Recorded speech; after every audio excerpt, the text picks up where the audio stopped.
Hey my friends, Amy here with Healthy Me, Healthy We. Hey, today our video is on how to practice the sugar curve strategy. And this one is really, really important to help your body help your body to tap into what I call the fat burning energy system and help you to become an efficient fat burner. And we'll talk about a little bit about what we do before and after. Remember, we've talked about triggers and anchors, how what you do before and what you do after will help determine what energy system your body uses. So today we're going to talk about balancing our food activity, which means our eating, with our resting periods or our digesting. So we've got resting and digesting. That digesting part is super important, that sometimes we forget that digesting is still activity in our body, and in order to tap into the fat reserves that we have, in order to use the fat energy or the long energy in our bodies, we have to get through the digesting period and allow our bodies to rest.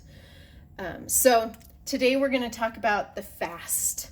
And the fast means free adipose storage tank. Okay? And freeing means that we're going to help release that fat. We're going to help release or let go of the energy that you're holding on to, that your body has stored because it's not sure when it's going to need to use those. And the reason why is because of what we do before and what we do after. What we do before and after our bodies are a physiological response that creates that habit, that addiction, and that need for continual carb gorging, binge eating, closet eating. And I know a lot of this has to do with emotions too. So hear me out, because I think this will be really helpful in understanding then where your emotions are coming from once you understand what you're doing before and after a habit. Instead of getting angry with yourself for not being able to change the habit itself, your body is simply naturally responding to something, the stimulus that's happening before.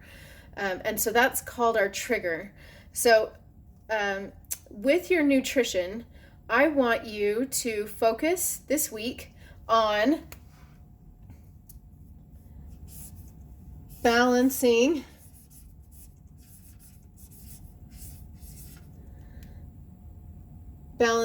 eating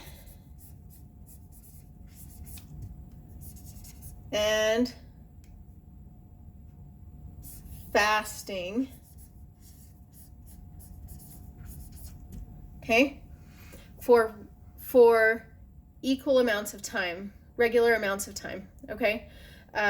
This means that if you end dinner at 7 o'clock at night or 8 o'clock at night, I want you to wait until 7 or 8 o'clock the following morning to eat something. If you finish at 6 o'clock in the evening, then wait until 8 o'clock to eat. And give your body the chance to wake up in the morning and get your metabolism going before slowing it down with the necessities of digesting your food. This is why water is key to this right now. Okay, so I want you to make sure you are drinking water before a meal and then during your fasting time and during your fasting time. Right now, we're just going to start with a 12-hour fast. And this will help your body to tap into those fat reserves. See, our body utilizes about 80% of the calories or the energy that we consume just to perform its normal functions. So if we're not allowing it to even tap into those fat stores when we're not eating, then that promotes weight gain. So what we want to do is make sure that we're giving our body a chance to digest food, and then for its regular functions, its normal everyday functions, you are able to tap into that fat energy stores instead of turning to food for energy. Because your body does need food, it's true, but your body does not need consistent meals throughout the day. It does not need 6 meals a day, which we have been taught, right? More meals and smaller meals throughout the day promote weight loss. No, that's not true, because you are constantly eating and your body has no chance to tap into those fat stores. Now, it does help to raise your metabolism, but if you're not looking to gain weight, that is not a good way to tap into your fat stores. Unless you are a marathon runner, it's not going to be effective. So no more 5 and 6 meals a day. I want you to focus on 3 meals a day. Okay? 3 meals a day and no snacks in between. Your body needs water and it needs to rest. When you sit down, then when you eat a meal, you're able to sit down and really enjoy what you're eating, and feel free to eat. Eat according to the portions that we've talked about. Eat according to how your body is feeling. And your body, it may take some time to retrain it, but your body may be feeling like it needs sugar. And this is more of your brain telling you that it's exhausted. The mental fatigue has set in and we need quick carbs, and that's what we tell ourselves all the time. And so that's why we're reaching for lots of sugar and candy, particularly in the afternoon and the evening. So this is something else I want you to do, is have dessert.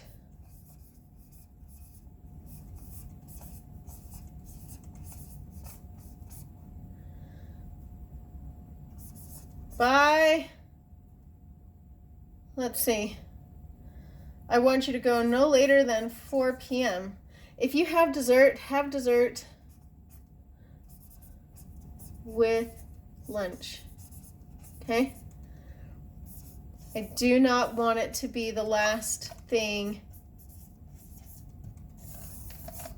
you eat. Please, please, please do not let it be the last thing that you eat during the day, because that is your anchor for how your body will respond when you wake up. Okay, do you see this pattern now? I'm hoping that this makes sense. Darn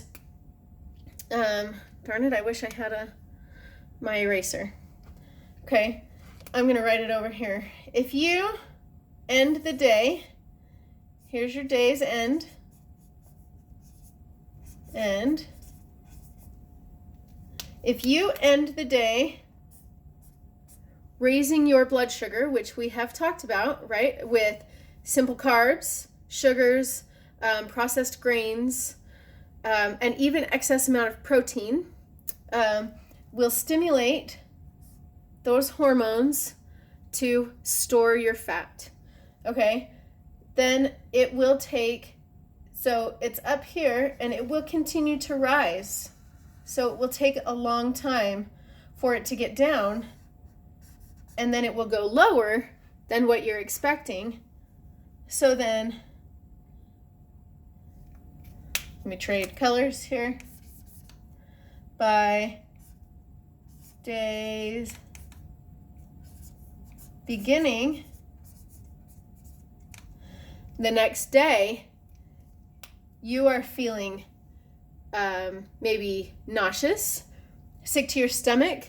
Your blood sugar is lower because you've crashed through the night, but your body has meanwhile stored all of that energy that it could be using while it's fasting to burn your fat stores. So at day's beginning, then you eat simple carbs that start the cycle all over again. So this is what I mean by triggers and anchors. This is what, and then you start the day with simple carbs, you start this cycle all over again, and this is how you go through the day. You go through the day craving sugars, craving carbs, and being lightheaded, foggy, emotional maybe, and not really feeling in control of your body. And you aren't. Your body is simply naturally responding the way that it has been programmed to do by you and by nature. This is how our body works. So instead, what we want to do, like we talked about on the sugar curve, is eat things that don't spike our blood sugar, but give us a sustained amount of energy so that by morning, we still, and actually, it continues going through the morning. Okay? So then we have allowed our body to tap into that fat, the fat reserves, right? We free the adipose storage tank, right? That's what we want to do. We want to free up this fat. We want to free up all of this energy that we've been holding on to and allow our body to use that as a longer sustained energy source rather than going through these highs and lows of constantly eating something to give us energy and then crashing afterwards. So this is going to be super important, especially this one. Having dessert as the last meal of the day makes it really difficult. Now, I know that there are times that you're going to do that if it is with family or as a celebration or something like that.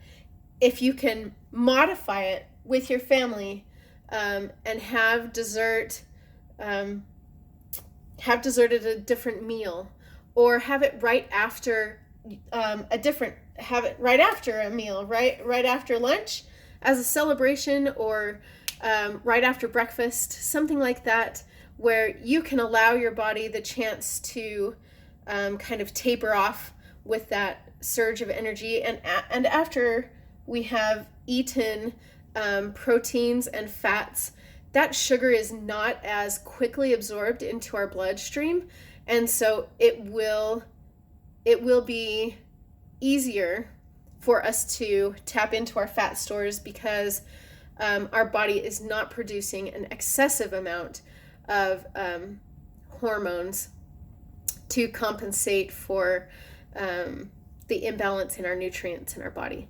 So I hope this has been of some value to you. We've just talked about 12-hour fasting. In one of the following modules, we will talk about extending that fast and performing or participating in what's called intermittent fasting. And this allows you to go for extended periods of time, up to 20 hours without eating, even 24 hours, which I recommend doing at least once a month so that your body understands how to survive without food coming in, without energy coming in, to again tap into those fat stores. But then again, what happens before and after the fast will determine how our body responds thereafter. And so this is going to take some training. So right now I want you to start with 12 hours, right? We have 24 hours in our day. I want you to start 12-hour fasting. Okay, and let me know in the Facebook group what you've decided to do. And in a week, let me know how this is helping you. And if you would like to increase your fasting time, we can talk about that. But we will talk about it, everyone, in the coming modules. So I hope this has been of some value. I hope you take good notes from this and just take one takeaway. Hopefully it's this right here. But if there's something else that has stood out to you, write it down, and we're going to implement it in the coming weeks. So if you feel like this is something you really need to focus on, we take these habits and we're going to chunk them and stack them together so that once you've built one habit, you can build on top of that to create other stronger, sustainable habits. Okay, so I'll see you on the next video, and remember, a healthy me, or a healthy we, all begins with a healthy we. All begins with a healthy me. So go show yourself some self-love, and I'll talk to you later.